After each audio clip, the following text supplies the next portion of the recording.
What's up everyone, welcome back to the channel. In today's episode we're gonna be still working on the cheapest O2 Plus NSX in the US. On today's episode we're gonna focus on the front section of the car, which was told by the previous owner that it was an accident. I could tell that the radiator support bar, the upper section is pushed down. The driver's side front rail is split in the corner, in the bottom, where the radiator sits. I also noticed that the fenders were removed at some point in time because there is one small bolt that goes behind the fender close to the mirror, and that is missing. Something happened with the fire car. That's why I noticed that the driver's side was in a little an accident because that thing was missing and they didn't put it back. And the same idea happened, the same thing happened with the yellow car, which that particular bolt was missing. The paint of the bolt chipped. That is a sign of the car being worked on or panel being removed, or one of those scenarios being an accident. So what we're going to be doing today is I have my cheat sheet back there, and I'm going to be checking all the alignment points on the front section of the car so I can see how bad the accident was, or more so like how off the front of the car is compared to the repairman. I'm going to be taking the measurements like I said before, and that should give me an idea of what I'm working with when I take it to Blackjack in Georgia. I'll have a better idea of what needs to get done and talk to Adam so he can work his magic and bring this car to spec. So far, I saw this weird welding happening in this section of the car, almost like if this area was replaced at some point in time. But it's just that corner. It doesn't seem to affect the driver's side. All the spot was correct. Nothing is missing. So I don't know what happened there. On this side, I don't have that, which shows that there was no replacement done in this area. I wasn't told anything about the driver's side, so about the passenger side. So everything looks good over here. It looks, I have to measure first. And the only issue I found so far is in this area right here. So, without further ado, let's get to the measuring and see what we find. After spending a few hours measuring all the alignment points at the front of the car, especially the ones flagged by the previous owner, and comparing them to the factory specs in the repair manual, the front end actually wasn't all that bad. The only major issue was the radiator support bar, which was split at one corner on the passenger side. A part that I couldn't replace at the time of this video because it was back ordered from Japan.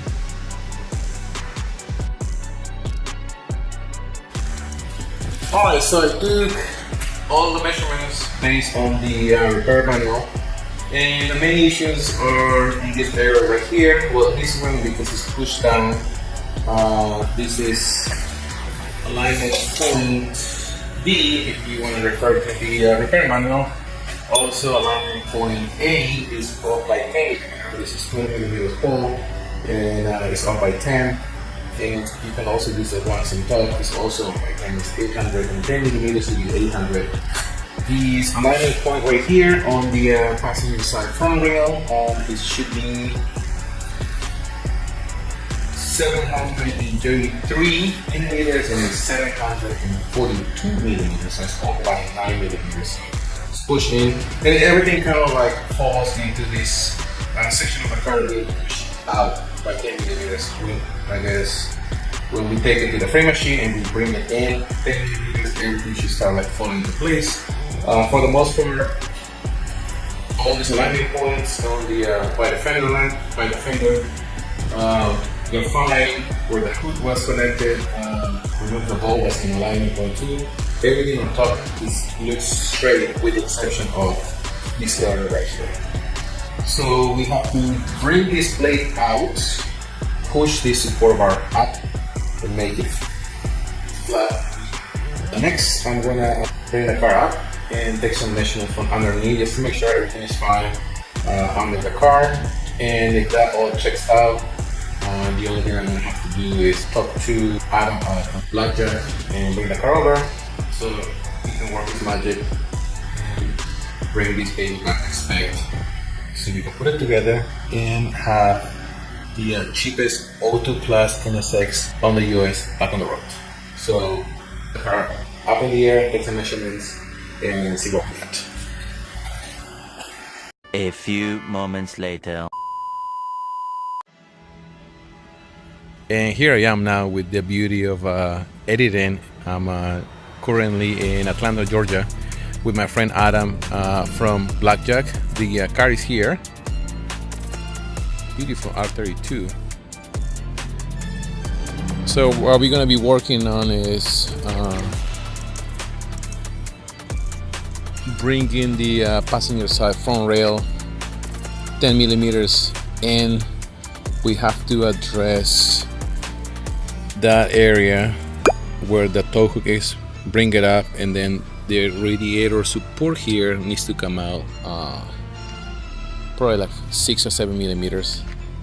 Nothing crazy, but you know, we want to do it right, and I have plenty of time to address the issues with the car, like measurement, and see how much do we have to push and pull the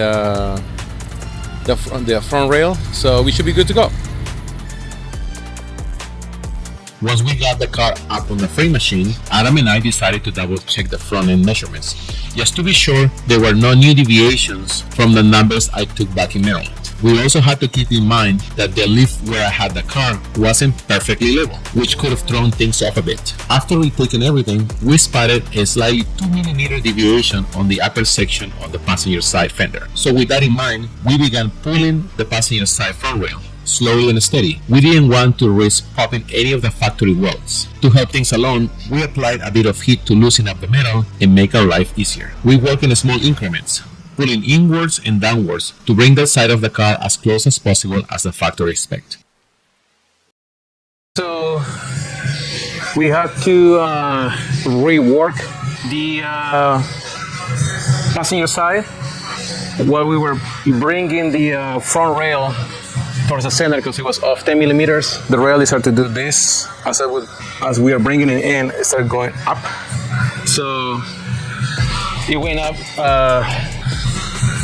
1/4 of an inch. So we have to release, bring it back down, lock one of the sides, bring it out, and push down.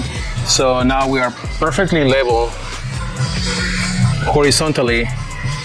While we were doing that, the passenger rail decided to go back out 5 millimeters, so we have to rework it again, bring it back in, measure again, so the rail is not uneven compared to the driver's side. So that is all done. I remeasure all the points. There is a few discrepancies based on the manual, which is like 1 millimeter here and a couple millimeters there, but it's like 1 or 2.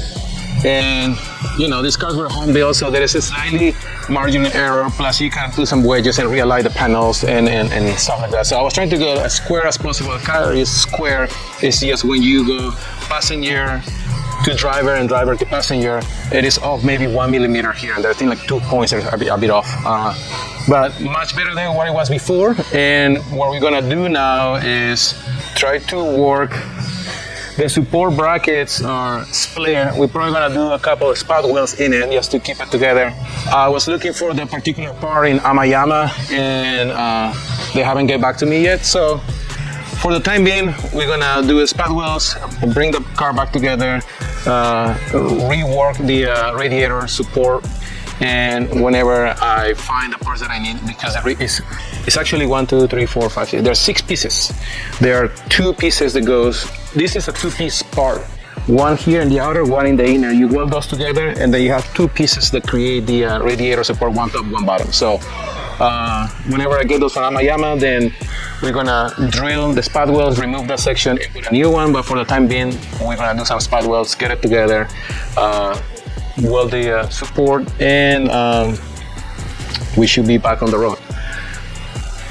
Definitely a lot easier compared to the yellow NSX. So what we're gonna do is clean the area wherever the radiator support on the passenger side has split, and we're gonna put some tag welds and try to make it look decent while I'm waiting for the part from Japan to appear if they can find it. It's actually a whole piece. You have to get top and bottom welded together, and then you put the two separate driver and passenger side. I wish I could reuse the bottom one to put the new part, but there is like a cut in the bottom, and you know it's gonna be a little extra labor. I'd rather get something that's straight and put it back on. So that's where we are right now. We're gonna start cleaning the area, remove the paint, do some welding, and that should be it for the day. So stay tuned.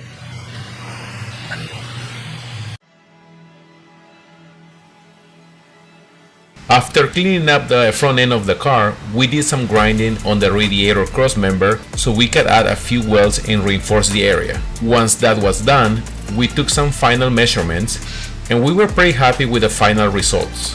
According to the manual, we were less than 1 millimeter off from spec. With that, we wrap up everything, unload the car from the frame machine, and load it onto the trailer to begin our trip back to Maryland. Alright, so the car is ready to go. We have it on the trailer right now, and I'm gonna go and get something to eat. And before that, I'm gonna take a shower because it's like, what, 98 degrees, and it's super hot out here, but check it out. Car is here, ready to go.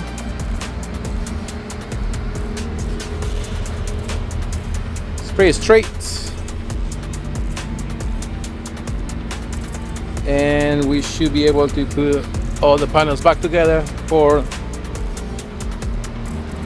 fitment, make sure everything's straight, and then take everything back out because I have something in mind that I would like to do for NSX Expo. So now I'm gonna head back to the hotel, take a shower, and go back to Maryland. So yeah, stay tuned. Thanks for watching. Peace. Thanks for watching. Don't forget to like and comment our videos. Please consider subscribe to our channel as well as visit our other media accounts at Helix Auto Works on Instagram and Facebook.